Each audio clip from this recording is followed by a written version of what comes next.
and welcome to the channel. In tonight's video, I am doing something I said I was not going to do. And the reason why I'm doing it is because when I went to the store today, I found corn on sale for 33 cents. So I bought a couple ears of corn and I'm going to try my very first time at canning corn two ways. I'm going to can corn off the cob, and I'm also going to attempt to make corn jelly. So on the stove, I hope you guys can hear me. I don't have my microphone on because my microphone is corded and you guys are a little bit further away and I don't want the cord, dragging over my work surface. So I hope you can hear me, and I do apologize if you cannot. And if it sounds like I'm screaming, I do apologize. But I have I think this is a 24 quart stock pot here. I have put water in it. I'm going to bring this up to a boil, and then once it begins to boil, I will put my corn in and let the corn boil for 4 minutes. So let me turn on the stove.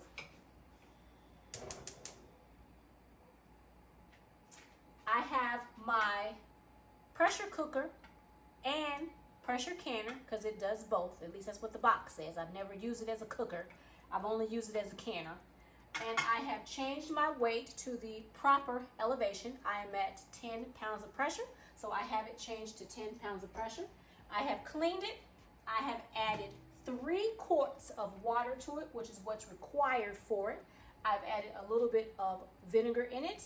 I have oiled my gasket just a little, and I have looked through the little peeper, and it is clean and clear. You can see straight through it. So it is ready to go. It's not on, but it's ready. I will turn it on in a little while once the corn is boiled. I've taken it off the cob and I've prepared it and got it in the jars. Right before then, I will turn the canner on, but I'm not going to turn the canner on up until then. So I'm going to let this boil, and then I'll bring you right back for the next step. And if I haven't said so, hello and welcome to my kitchen. I am Clausen, and this is ClausenWorld, and I hope you enjoyed today's video. My water has come to a boil. When you are lifting a hot top off of any hot pot, lift it away from yourself. But my water has come to a boil. So I am going to, oh, that's ugly. That's ugly. That water's ugly. I am going to get my corn inside of my pot. And what I mean by ugly is it has stained, the water has stained the bottom of my pot. So I'm going to have to clean that really well. So it actually has gone down. It's slowed down. That's bizarre. I took the top off to check it, and it slowed down. So I'm going to put it in here. This is going to slow it down even more. I just know it, because this is chilly. This is cold. But I'm going to place the corn in here.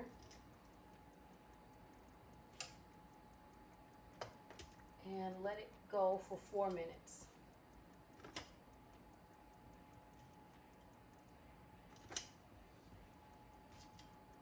Now it is floating, the corn does float, but I'm just placing the corn cobs in the water, one on top of the other, and pushing them down a little bit to try to get them to not be as buoyant, but they do float. So I am going to leave that.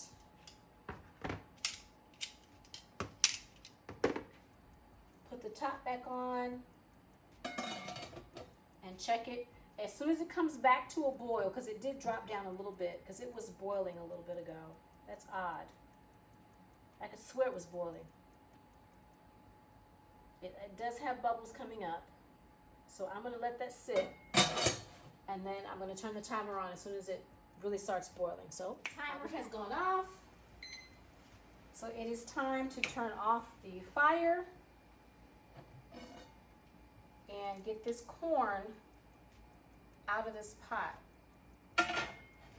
I'm going to allow it to rest and cool off a little bit before I attempt to cut these kernels off the cob. I've already rinsed my bowl out. So I'm going to place this corn back inside of this bowl.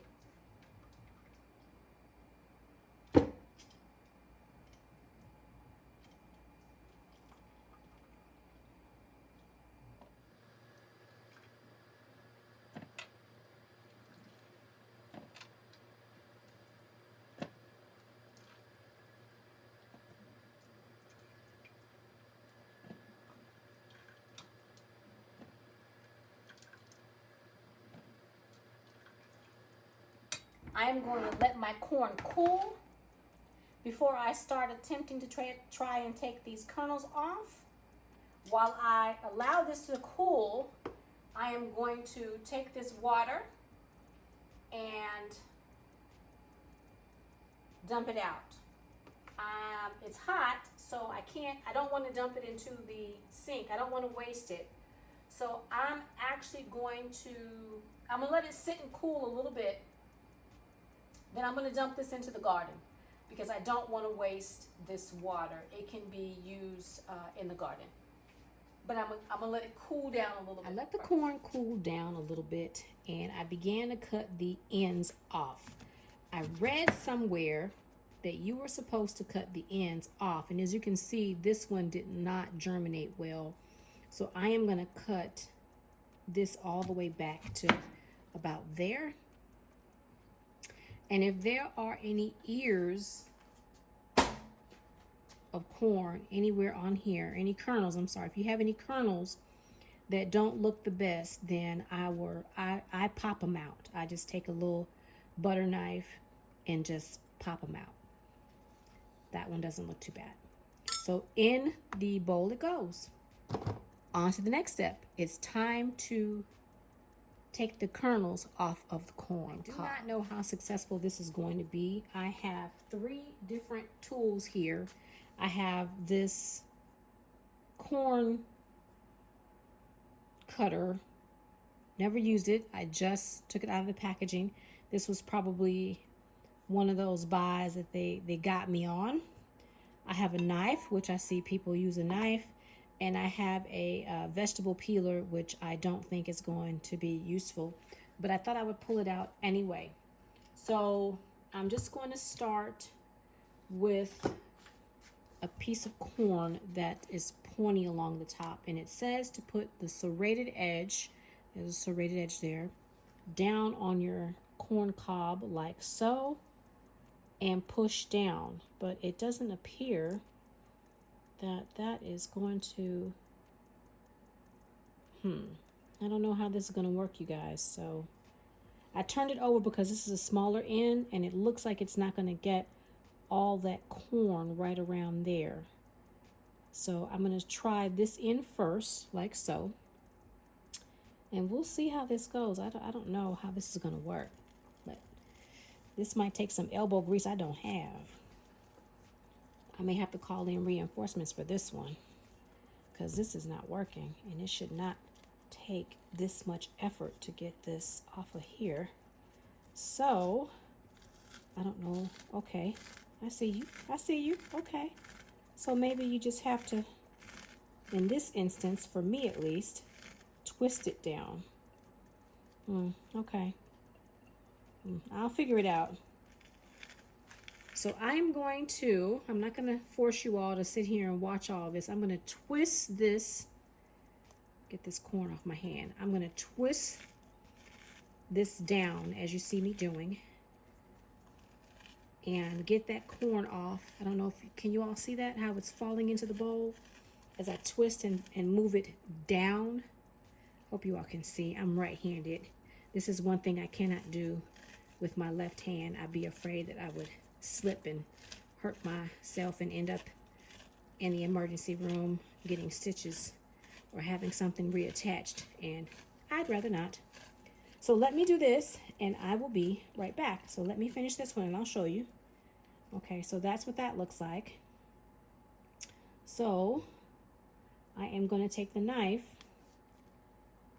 and I'm going to see about getting that off. You know what? And I think maybe the knife is better because see how there's still corn left on here? There's still corn left on here, and I don't want to leave corn. See, they got me with this purchase. So I think it might be better if I just use a knife and just cut straight down, making sure I move my fingers out of the way. Again, don't want to end up in the emergency room. I do want to use these cobs for corn jelly, but I also want to can this corn, and I want the corn. So I'm going to use the knife, and let me speed this up, and I will be right back. And if you see how the knife actually goes down further and pulls out more of that corn than this tool did. I mean, the tool was nice, but it's a two-step process. If I was to use a knife, that tool, I'm still going to have to use the knife. So we'll see. But if you can tell, it actually got off more of that corn. So, all right, let me get this done and I'll be right back.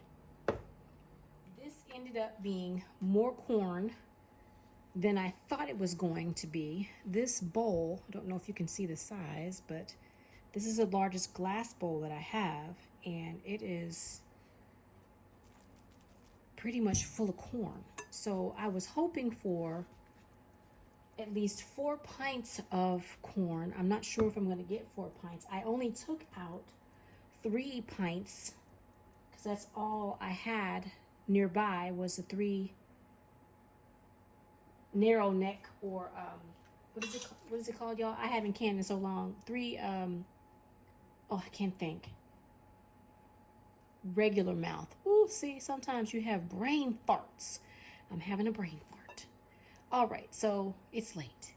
I have 3, and they've been washed. You can see there's a little bit of wet still in there. I have 3 of the regular mouth mason jars that I washed up. Now I've got corn on the outside of that one. But I'm probably going to have to wash a few more jars. So let me get this straightened up and let's start jarring up. Now I have my jars ready to be jarred up. I have my corn over here. So everything is ready. I have my jars washed, my rings washed, my lids washed. I washed up some extra jars. I didn't want to get wide mouth jars, but I got them anyway because my jars like this, they're stacked in the garage and they're up under some other jars, and I didn't want to unstack those to get to these. So this will have to do. So now what I'm going to do is I'm just going to take this corn and put it in my jars.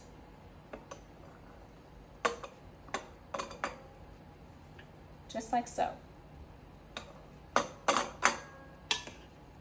Leaving a 1-inch head space. I am dropping corn. This is a very sticky process. The corn just gets everywhere. And I think I have overfilled. Let's see. Nope. That's perfect. I'm going to move on to the next. Now I'm not going to have you sit here and watch me fill all of these jars. I honestly think I'm probably only going to get 4. And I am okay with that because that was the goal anyway, was to have 4 jars of corn. Like I mentioned, we are not big corn eaters. We rarely eat corn. Maybe a couple of times a year we will eat corn, and that's usually when we go to my favorite barbecue joint and get the cream corn. So I'm just going to fill up this one last jar to a 1-inch head space. And then I'm going to show you how I'm going to add water and then debubble. Now this needs a little bit more. So I have my kettle here, and if you hear any banging around, that's my dog. She's in her kennel. She decided to take herself to bed. She's like, Mom, it's late. And indeed it is. So I've got a kettle of relatively warm water. It's been sitting here for a minute. I'm going to fill it up to a 1-inch headspace. I'm going to take my debubbling tool and debubble it, moving it all the way around. Debubble just means you move your debubbling tool all the way around your jar and releasing any of those bubbles that could be trapped in the bottom of your jar. You push it down in the middle. If you don't have a tool designed for debubbling, you can use a chopstick as well. I do have chopsticks. I just didn't bring one out because I had this. All right, so I do believe I've gotten it just like so. And if the level of the water drops a little bit, then you add a little bit more water. Now this you cannot water bath can. This will have to be pressure canned, and I believe I said that in the beginning. So I'm going to add water to this one.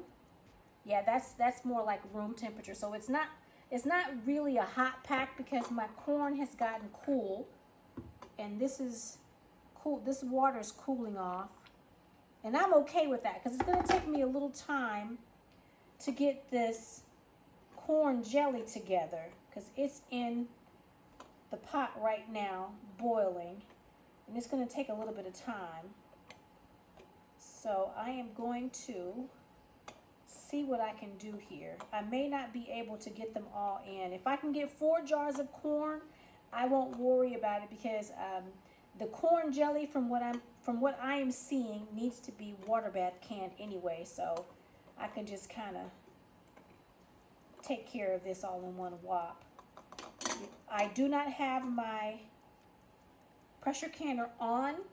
It is not on right now. That's perfect. Look at that. I'm getting good at this canning thing. 2 years in, almost 3. Hey, hey now. And that's perfect, just like that, you guys. And that's my corn. Now, we're not done yet because once you fill your jars, you add your water, you have to clean the rims and then get your lids and bands on. So once I finish filling these jars up, then we'll get to the lids and bands, and I'll get these in the canner. So I'll be right back. That was perfect. I have 4 jars of corn, and I have enough corn in my bowl. I don't know if you all can see. I have enough corn in my bowl to put in a little bit of a breakfast taco or something like that, or a breakfast omelet. So that's perfect. That's just enough right there. All right, so I'm gonna put this off to the side. Well, I'm just gonna leave it right here. Got a clean paper towel. I have my white distilled vinegar. We're gonna move this over just a tad. I am gonna scoot this over. Get my, I got corn everywhere, y'all. Get that towel over there like that, out of the way. Get a little distilled vinegar on my towel. Now you wipe the rims, making sure that there are no chips. And I did not see a chip, but that looks a little weird. Nope, that's just how it looks. Okay, so I am going to wipe the rim like so. I do not believe anything got on here. And so I'm just wiping, feeling for any chips or anything that could be detrimental to the canning process as well as your health. You don't want a broken jar. You don't want to put food in a broken jar. And you just wipe around the rim like so. Just like that. And then you get your lids. Now my jars don't have any writing on them. I love these jars. I found them at the local grocery store a couple of years ago, and they were an amazing price. These are brand new lids that I took out of the box right before I came in, and I need a big one. Now this one is going to make me a little nuts if I don't line it up. That's just me. So I am going to line it up just like that. And I'm going to get my rings over here. This is an old one. I'm going to use an old one just for gee whiz, because I want you all to know that even though it looks disgusting, it can still be used. There's nothing wrong with it. It just needs to hold your lid in place. And this one is skirting around. I don't like that at all.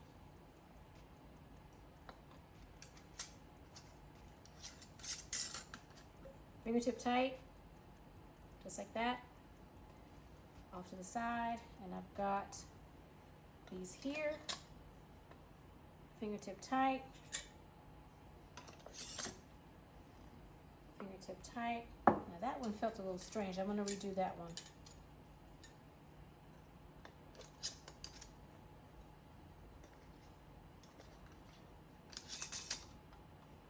Fingertip tight. Yeah, that one felt a little strange. Fingertip tight. There we go. Now these are going to go in the canner. So let's put them in the canner. I forgot a very important step. Now, in this recipe in the ball book, you have to look at page 387 to include 390, which is the page that I was using for the corn recipe for canning. 387 talks about the method of pressure canning vegetables. And on 387, because when I went back, 387 talks about, don't forget to add your salt in your jars. On 387, it talks about the headspace. I did get the headspace right, which is a 1-inch headspace. And so now I am going to get my jars in my canner and get them ready to come up to pressure. So off with the lid. And I'm going to cross over you because this is where my jars are. My canner is not on. I hope you all can see. I am putting the jars straight in. I do have my 3 quarts of water to include the vinegar so that my jars don't come out looking cloudy, and my canner hopefully won't look like this one, as black as the night, but I don't know. We shall see. So now that I have my jars in, the minimum is 4. You really shouldn't can with less. If you don't have 4 jars of food, then add jars of water to make up the difference. All right, now putting on my lid has always been a bit of a tasker for me. Oh, that's hot, that's hot, that's hot. That's a hot pan right there. I have to remember not to touch the pan at all. That pot, the entire pot gets really hot. I don't know how people in restaurants cook, because that's hot. My goodness. And that was just a quick little tap. Imagine if I would have actually put my hand on that thing. My goodness. All right, so I think what I might do is turn my handles away. I think I'm going to turn the handles on this so that they're not poking out in the way of my canner. I don't want to accidentally touch that again and this time actually hurt myself. Now that I have removed the danger from myself, my goodness, this is the first time I'm actually using either one of these pots on this stove to do any kind of canning. So now that I know that this pot completely heats up, I mean every bit of it is dangerous. It's time to turn my canner on, so I'm going to turn my stove on. I'm going to turn it on high. That's the best way to start. And the element in this is in the center. The heat is in the center. I need to move it over just a tiny bit. Let's see if I got it correct. Yep, that looks about right. Let me just hope I'm not in the way of you guys. I hope you all can see. You got to make sure that your canner is sitting on your stove correctly. I have a gas stove, so either way, it's going to heat up. But you want to make sure that the center of that eye is in the center of your pot. And so I'm just trying to look at it and make sure that it is. It's a little bit off because I have such a big pot over here as well. But that's okay. So I am going to allow this to come up to pressure and we'll get started. I don't know if you can see that, but my canner is beginning to steam. It is beginning to come up to pressure. Can you hear it?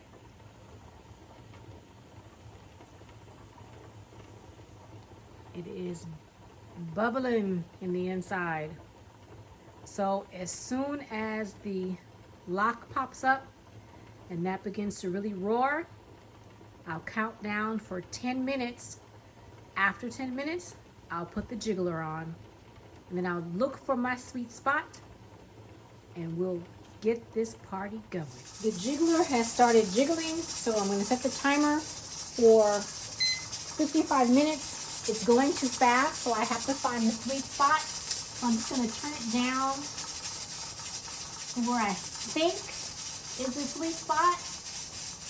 And I'm going to keep an eye on it because that was going too fast. So let's see if it'll stop. I hope it doesn't. I hope I found the sweet spot like instantly.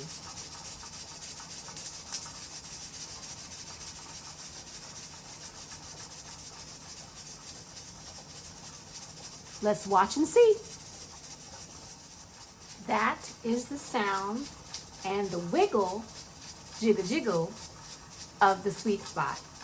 Not too fast, not too slow, but just about right. That little bitty hula hula. So 55 minutes. I have to keep watching it because it looks like it's slowing down a little bit. But I'm going to keep an eye on it. But if it doesn't slow down, 55 minutes is on the clock. Time to turn off the stove and let it come down naturally. So I'll see you guys in the morning for the corn jelly recipe because it is very late or early morning and I'm tired. So I'll take these out, place them on the counter, and to bed I go. I'll see you in the morning. The kitchen is very noisy, but the corn has pressure canned. That's my refrigerator, excuse me y'all. The water, there we go. Very noisy kitchen. The corn has pressure canned down. They've all sealed. They need to sit here a little while longer before I take the rings off, check to see if they've sealed, wash them up, and get them put away in my canning area. Now, I was going to show you my second canning project for today, but you'll have to come to the next video to see how that turns out. So I'll see you either in the kitchen or the garden real soon. Bye for now.